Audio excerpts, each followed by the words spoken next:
Le mouvement des Gilets noirs, toujours solidaire des Gilets jaunes, voudrait profiter du sommet du G7 pour mettre les choses au point.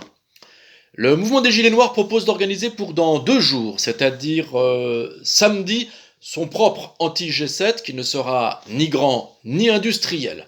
Seront donc invités 2-3 petits pays absolument pas du tout industrialisés et plutôt restés au stade de la poterie artisanale et de la culture sur brûlis. Nous pensons notamment au Burundi, à l'Afghanistan et au quartier du Mas de Mingue, au nord-est de Nîmes, en allant sur la route d'Avignon. De même, plutôt que de faire appel aux dirigeants de ces pays, nous convoquerons des individus particulièrement inaptes à la direction, et même inaptes en toute chose, ce qui leur évitera au moins de faire des conneries. Nous mobiliserons l'expertise d'incompétents notoires, feignasses patentés, paresseux et velléitaires de toutes sortes.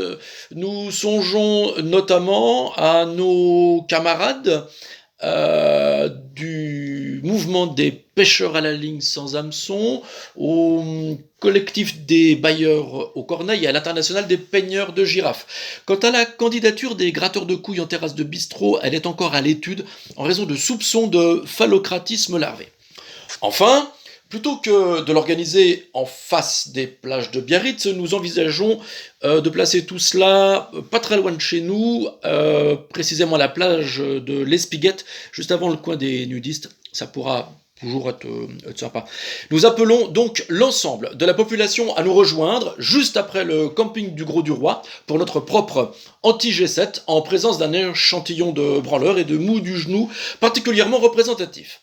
Attention, que les choses soient bien claires.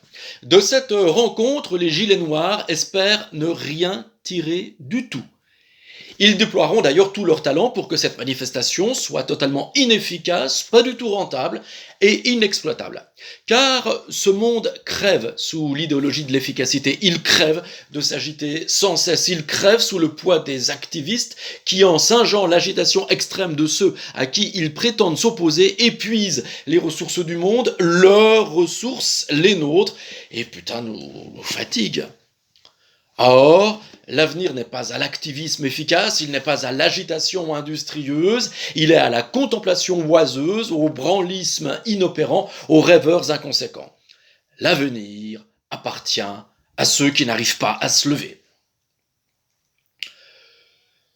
Vive notre anti-G7 à la plage de l'Espiguette, vive la contemplation oiseuse, vive le rien-foutisme indolent, et bonjour maman.